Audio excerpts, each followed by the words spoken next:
भाइयों को, माताओं बहनों को, बुजुर्गों को, बच्चों को जय नारायण का नमस्कार। जय नारायण ऑफिशियल तरफ से आप एक निर्गुण सुने। निर्गुण पसंद आए चैनल को सब्सक्राइब करें, लाइक करें, कमेंट जरूर करें। देखें आप इस लोक में तो लोग सुखी रहना चाहते हैं लेकिन कर्म अच्छा नहीं करते। एक आत्मा जग चुकी है, भगवान का भक्त है, परमात्मा का भक्त है, दूसरी आत्मा सो रही है, तो वो दूसरी आत्मा को जगाते हुए कैसे कहती है? जगी हुई आत्मा सोई हुई आत्मा से कह रही है। निर्गुण भाव में देखें आप। बलम मोरे रसिया, बलम मोरे रसिया, हम कन चावई बलम मोरे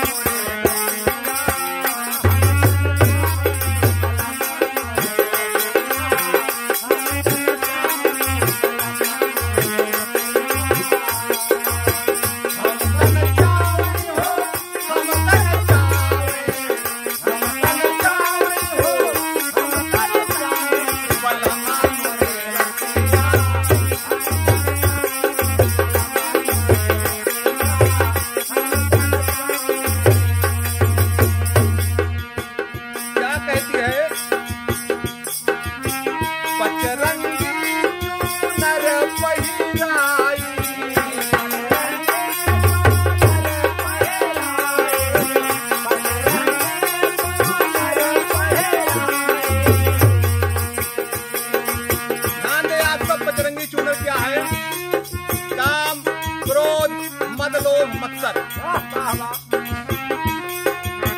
पचरंगी नर पहिराई,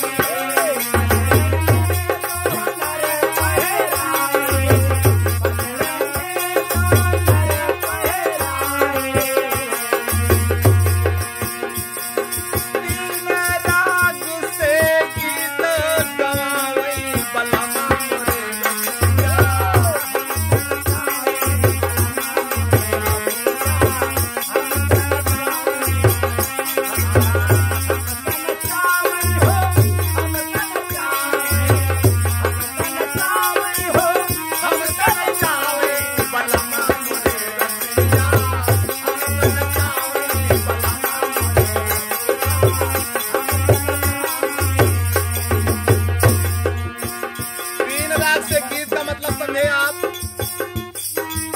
रजोगुण, तमोगुण, सतोगुण।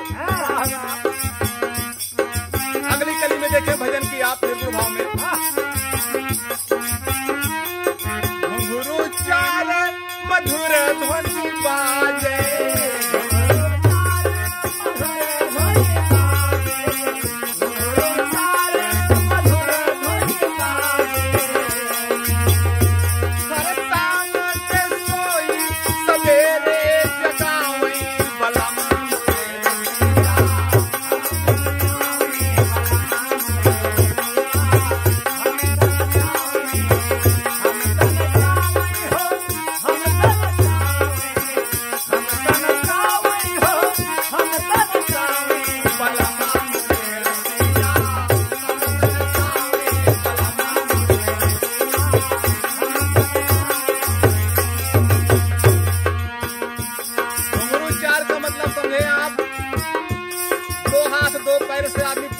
काम करता रहता है,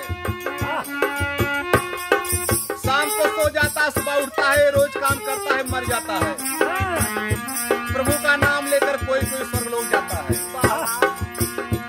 जब आदमी परेशान हो जाता है तो कहता है, हे प्रभु मुझे शरण में ले लो, मालिक आपके सिवा मेरा कोई नहीं है। नाचत नाचत हटके हारी,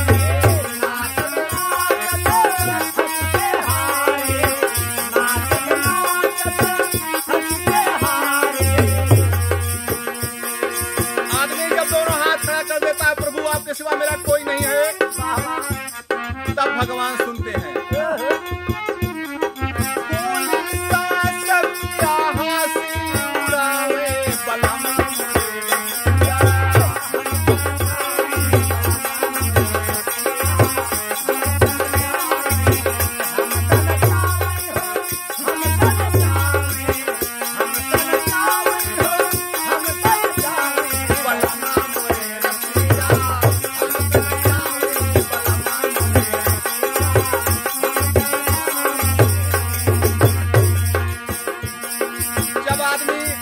घर परिवार, बेटी बेटा सबकी आस छोड़ देता है, तब प्रभु मदद करते हैं।